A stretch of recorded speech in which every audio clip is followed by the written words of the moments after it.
अर्जुन, कामनाओं द्वारा जिनके ज्ञान का अपहरण कर लिया गया है, ऐसे मूढ़ बुद्धि पुरुष अन्य देवताओं की पूजा करते हैं, और जहां पूजा करते हैं वहां देवता नाम की सक्षम सत्ता तो है नहीं, परंतु पीपल, पत्थर, भूत, भवानी अथवा अन्यत्र जहां उनकी श्रद्धा झुक जाती है वहां कोई देवता नहीं है। मैं ही सर्वत्र हूं। उस स्थान पर मैं ही खड़ा होकर उनकी देव श्रद्धा को उन स्थानों पर स्थिर करता हूं। मैं ही फल का विधान करता हूं, फल देता हूं। फल निश्चित मिलता है, किंतु उनका फल नाशवान है। आज है तो कल भोगने में आ जाएगा, नष्ट हो जाएगा, जबकि मेरा भक्त नष्ट नहीं होता। अतः वे मूढ़ बुद्धि जिनके ज्ञान का अपहरण हो गया है वही अन्य देवता की पूजा करते हैं।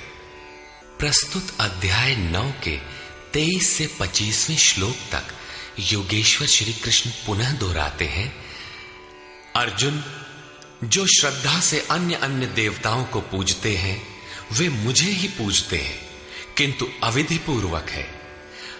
अब प्रश्न उठता है कि जब वे भी प्रकारांतर से आपको ही पूजते हैं और फल भी मिलता ही है, तो दोष क्या है?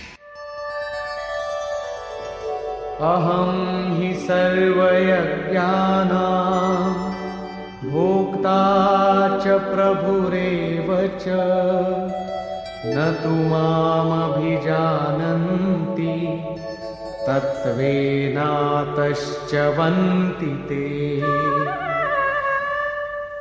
संपूर्ण यज्ञों का भोक्ता अर्थात यज्ञ जिसमें विलय होते हैं, यज्ञ के परिणाम में जो मिलता है वो मैं हूं और स्वामी भी मैं ही हूं, परंतु वे मुझे तत्व से भली प्रकार नहीं जानते, इसलिए च्यवंती गिरते हैं, अर्थात वे कभी अन्य देवताओं में गिरते हैं और तत्व से जब तक नहीं जानते तब तक कामनाओं से भी गिरते हैं।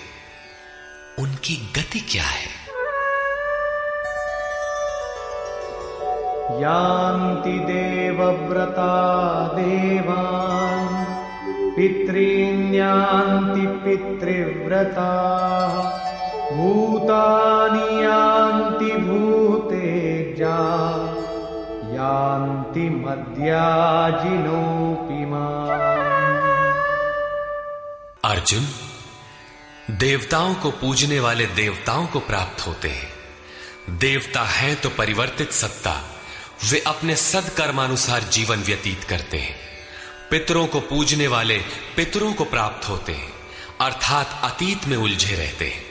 भूतों को पूजने वाले भूत होते हैं, शरीर धारण करते हैं, और मेरा भक्त मुझे प्राप्त होता है। वे मेरे साक्षात स्वरूप होते हैं, उनका पतन नहीं होता। इतना ही नहीं, मेरी पूजा का विधान भी सरल है। पत्रं पुष्पं फलं तोयं यो मे भक्त्या प्रयच्छति तदहं भक्त्युपहृतम् अश्नामि प्रयतात्मनः। भक्ति का आरंभ यहीं से है कि पत्र, पुष्प, फल, जल इत्यादि जो कोई मुझे भक्ति पूर्वक अर्पित करता है, मन से प्रयत्न करने वाले उस भक्त का वो सब मैं खाता हूं, अर्थात स्वीकार करता हूं। इसलिए यत्करोषि यदश्नासि यज्जुहोषि ददासि यत्तपस्यसि कौन्तेय तत्कुरुष्व मदर्पणम्। अर्जुन, तू जो कर्म अर्थात यथार्थ कर्म करता है, जो खाता है, जो हवन करता है, समर्पण करता है, दान देता है, मन सहित इंद्रियों को जो मेरे अनुरूप तपाता है, वो सब मुझे अर्पण कर, अर्थात मेरे प्रति समर्पित होकर ये सब कर। समर्पण करने से योग के क्षेत्र की जिम्मेदारी मैं ले लूंगा।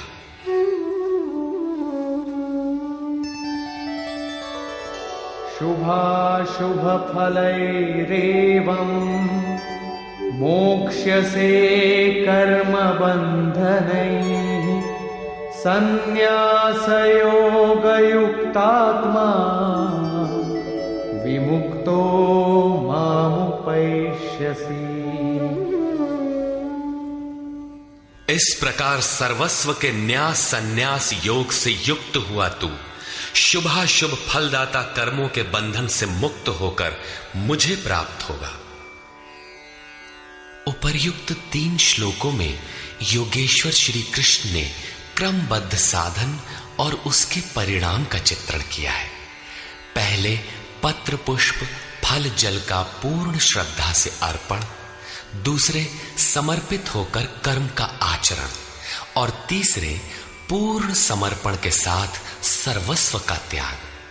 इनके द्वारा कर्म बंधन से विमुक्त अर्थात विशेष रूप से मुक्त हो जाएगा। मुक्ति से मिलेगा क्या? बताया मुझे प्राप्त होगा। यहां मुक्ति और प्राप्ति एक दूसरे के पूरक है। आपकी प्राप्ति ही मुक्ति है, तो उससे लाभ